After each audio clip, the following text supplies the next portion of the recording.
Hi, this is the Rachel Hamm Show. I'm Rachel Hamm, and this is the amazing, wonderful, smart, sexy, charming, kind, hardworking, godly, sweet, precious, wonderful husband, Marshall Hamm.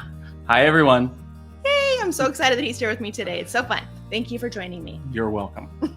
So sweet.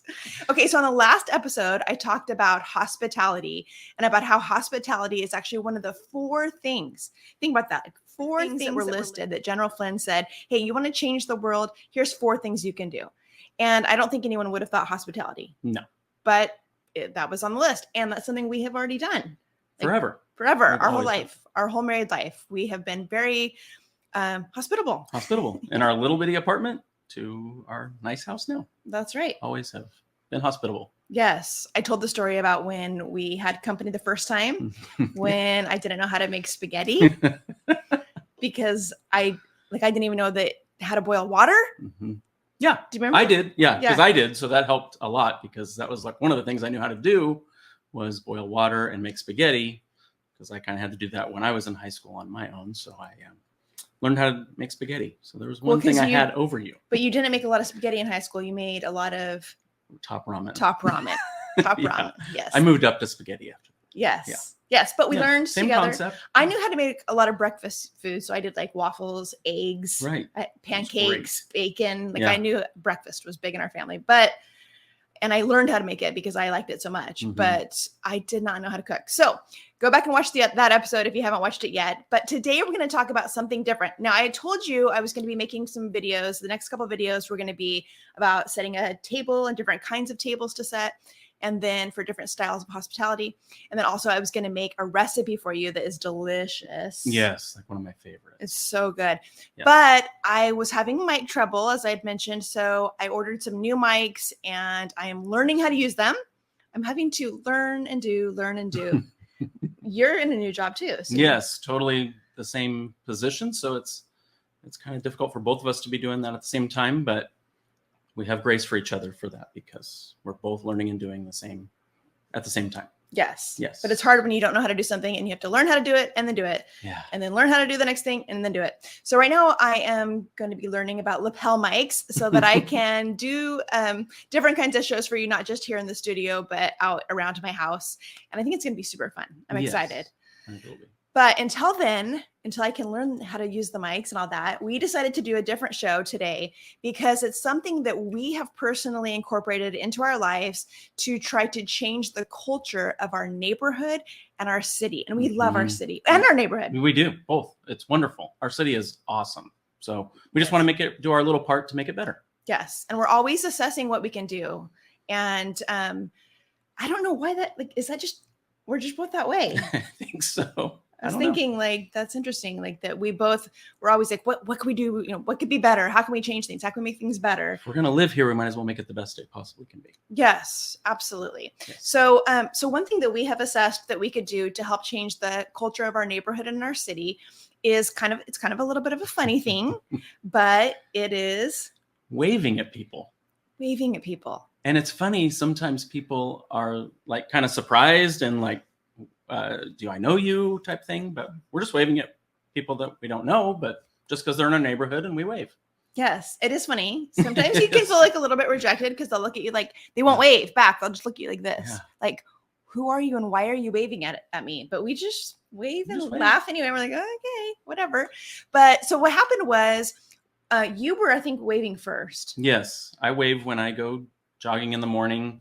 Part of the time because it's in the dark, and so I want to make sure people know I'm there, but just to be friendly and say good morning, and just have always done that because I think it's nice. And I always feel like it's awkward when you're passing someone and you don't acknowledge that they're there. And so I just felt like it was important to wave.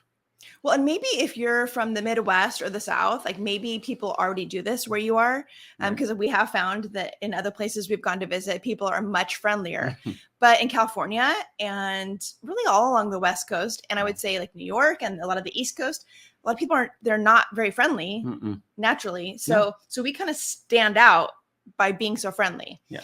But it's our goal to, we're wanting to change the world with just little actions, just little things you can do that make a difference. Mm-hmm. And it really is amazing how much of a difference it makes. So we were flying somewhere a few weeks ago. Remember when I told you everyone keeps smiling at me? Yeah. I almost was wondering if it was like angels, because it was bizarre. It really was not normal, especially at an airport. You know how people are like grumpy, kind of tense, stressed, getting to where they're going or whatever. Well, everywhere we went, people were smiling at me, and not just smiling, but smiling like, like very like, hi, and I was like, hi, why are they smiling at me? And it was one after the other. And so I told Marshall, have you noticed that everyone is smiling at us? And what is that? That's really, really weird. And I felt like it was actually possible they were angels, because it was so weird. But I felt like the Lord showed me, do you see how it makes you feel? Because I felt so good. Yeah. I felt so good. Like it when they smiled at me, and we both do that too. We try to smile at people when we're walking past or whatever. But when it was being done to me, I got to see what it feels like on the other side of it. And my mood was instantly lifted by someone very brightly and genuinely looking at me and smiling at me. And so I feel like that is connected to the waving thing, where it can seem like such a small, maybe even silly thing, but it can make such a big difference.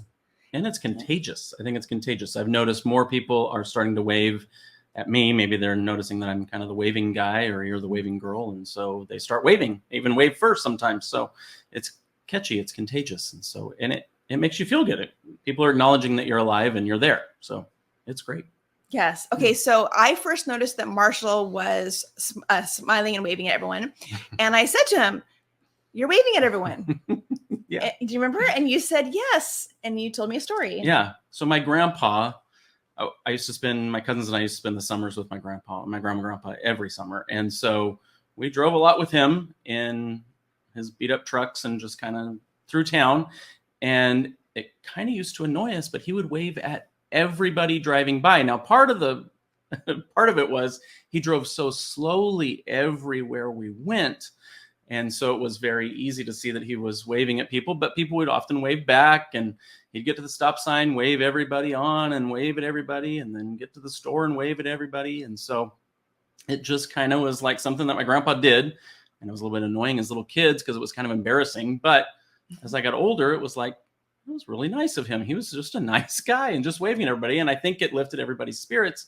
Like when you'd see the other cars waving back, they would smile and wave back. And, this cute little old man just waving at them. But I think it lifted their spirits. So it just kind of was a bright spot in their day. And I started kind of realizing that, that's probably a good thing to do. And he was from the South, so maybe it was something that he grew up with. But that was just something that I thought, it could be just a little thing that I could do to make people's lives a little bit better. So it rubbed off on me. So it was great. Yeah. And I think your grandpa did the same thing. Yeah. So when he told me that story, I said, hey, my grandpa did the same thing. And our grandpas actually knew each other. They went to the same little church, a little Church of Christ in Madera, California. And okay, fun story. We'll have to tell this real quick. Okay. So Marshall's grandma and my grandpa were engaged to marry one another. And then they broke off the engagements and married our respective other grandparents. His grandma married his grandpa, the waving one. And my waving grandpa, who broke up with his grandma, married my grandma. And then they raised their families together in the same little church in the Central Valley of California. And then Marshall was born 6 weeks before me. And then we were raised mostly together. We both kind of moved around a lot, but we ended up back together in junior high. Yep. And we were best friends all through high school, which was a great way to start a relationship. It was awesome. Yeah. It was wonderful. So we kind of knew all the good and bad about each other already because we weren't trying to impress each other with that best foot forward all the time. We knew everything about each other before we started dating. So it was great foundation to start on. Well, and part of how I even knew that I wanted to marry Marshall was I would be on dates and then I would think, well, I wonder when I can be done with this date so that I can hang out with Marshall, because that was where I really enjoyed being That was my safe place. That was who I could really be myself with. And also I used to get bored with guys that I was dating. I'm like, ugh, okay, done with them, bored, but and which just sounds so terrible, but that is just the way it is. Yeah. But I never got bored with Marshall. I always wanted to be with him. I always was drawn to be with him, even though we were just friends for so long. But then we started dating right after we graduated from high school. So, and we've been married 26 years. 26 years, almost 27. Have an amazing marriage. We have the best marriage I know. Yes, I agree. We adore each other. And so it's such a blessing. So fun. But okay, so our grandpas used to wave at everybody. They knew each other. They were friends and they were both wavers. Yes. So we come by it honestly. And both from the South. And both from the South. Yeah. My grandpa was from Tennessee. My grandpa was from Arkansas. Yeah. So there you go. Maybe if you're from Tennessee or Arkansas, maybe you guys already all wave all the time. I don't know. But here in California, they do not. People do not wave all the time. Like we are like awkward. Yeah. Because we wave. So, but we don't care.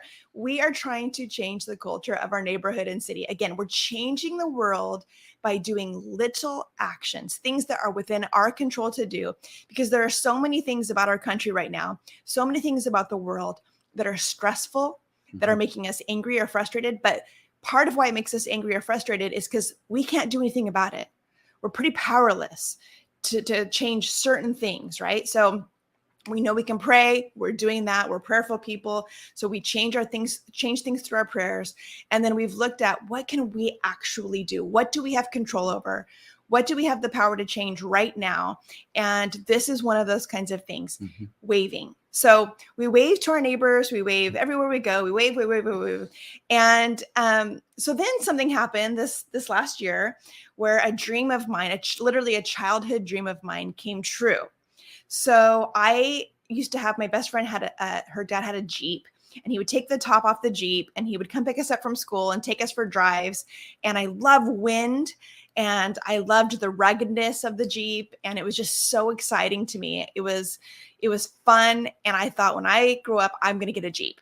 But then we got married so young. We started dating when we were 17. We got married when we were 20.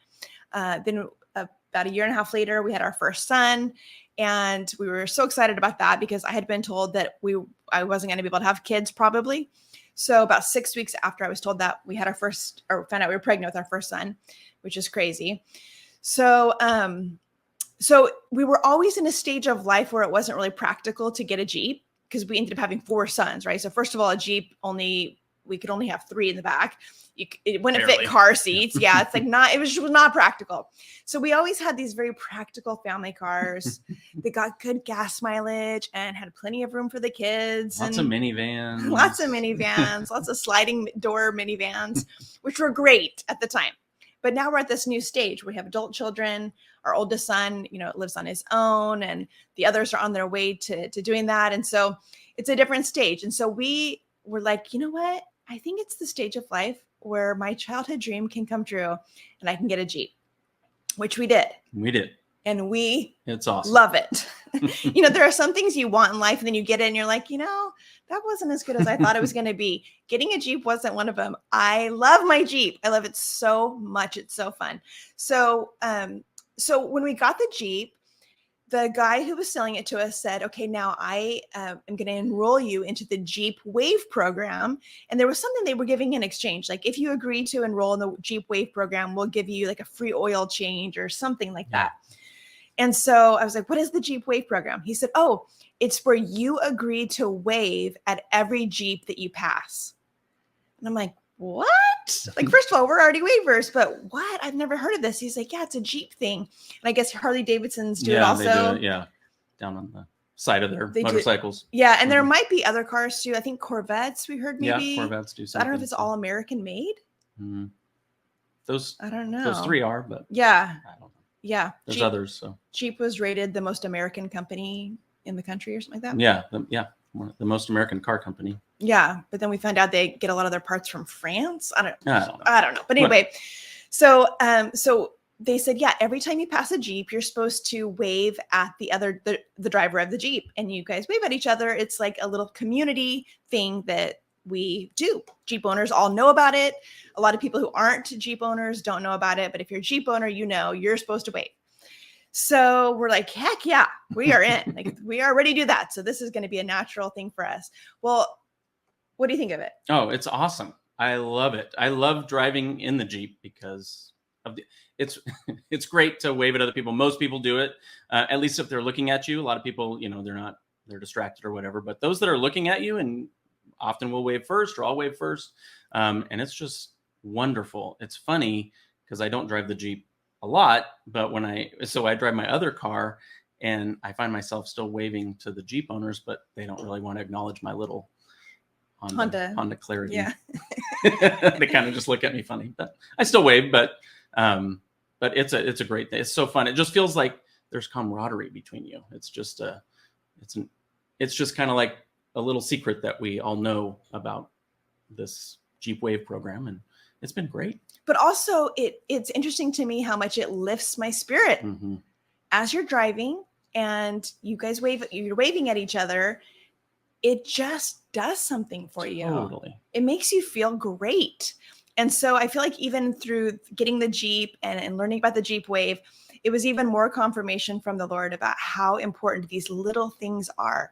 And it almost felt like how the body of Christ should be, like just acknowledging one another, expressing kindness every chance you get. It makes you feel connected to a bigger group of people.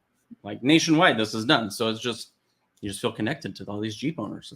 It's really cool.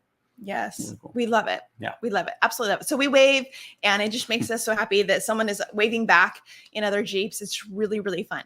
But okay, so I want to challenge you to consider doing the same thing. So in the last episode of the Rachel Hamm Show, I encouraged you to consider who you would like to have over for dinner, to be hospitable. And I'm going to, like I said, in future episodes, I'm going to give you even more tools to help you feel confident to move into hospitality. But for this week, I would like to challenge you to start waving at people. Just wave at people. And I'm going to warn you right now that you're going to sometimes feel a little bit rejected when people don't wave back. Because at first, people are like, why are you waving at me? If you don't know them, especially, it's like, what? Why? Or sometimes people be like, kind of like that. So it's especially when you're in your Clarity and wave at Jeep people. Yeah. It's really awkward. But even in the neighborhood, yes, like we'll wave at people, and then when I wave at someone and they don't wave back, and they just kind of look at you like this, like, why are you waving at us? I always get irritated. I'm like, what's wrong with them? Why don't they just wave back, even if they don't know who we are? It doesn't matter. Just wave. It doesn't matter. We don't know you either. Can't you just wave? Yeah. So I want to challenge you to consider maybe being a weirdo like us and work on changing the culture of your neighborhood and city by waving at people as you drive past them. Would you consider doing that? Just try it. Let's give it a month. For a month, you're going to wave at everybody you pass. Would you do it? What if you had the chance to make people that you were driving past feel so good just by waving at them? Because it feels good. It feels good when you're the one being waved at or smiled at. Because if you don't have a car, you could just smile at people. Like the people in the airport were smiling at me, and it made me feel so good. You can do the same thing. It's amazing how busy we can get, how in our own little worlds, right? And we'll forget to stop and really look at the people we're interacting with or passing, really look at them and smile. Even at the coffee shop, just acknowledge people, wave at them, say hi, how's your day? Those kinds of things. Makes a big difference in their day. Yes, it really does. And when it's been done for me, I'm always surprised at how much it blesses me. So, because it's usually us doing it to other people.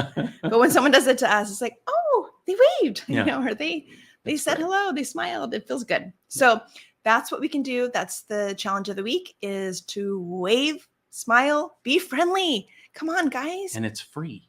It's free. And everyone can do it. Yep. Every single one.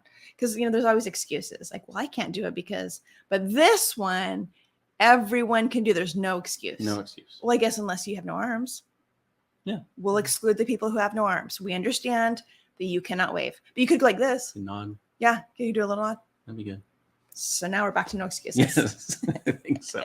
No excuses. All right. So that is what we have for you today. I hope you consider doing it. It really is amazing how all these little small things that we're talking about can make big differences. And how exciting is it to think that you can make a difference in your community? So take us up on the challenge, wave, smile, be friendly, And we'll see you on the next episode of The Rachel Hamm Show. And until then, God bless you and know that you are loved, and you are very loved. You are loved too. Thank you. Bye. Hey, thanks for watching today's episode. If you would like to know more about me or past shows or about products that I recommend, you can go to rachelhamm.com. At rachelhamm.com, I have several products that I love, CBD, superfoods. Both of those are things that have helped my personal life and health so much. So I sell them, and you can get them on the products page of rachelhamm.com. I also created an online course as I have overcome fear and anxiety. I was completely bound by fear and anxiety in my teens and 20s.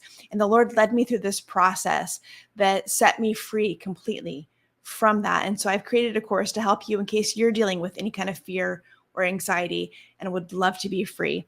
That's also on the products page. And then also you can go and check out other resources on the resources page, or find out a little bit more about me on the Who is Rachel Hamm page. You can also see a whole little slideshow of photos from some of the exciting and fun things that I have gotten to do. I've had an interesting, fun life.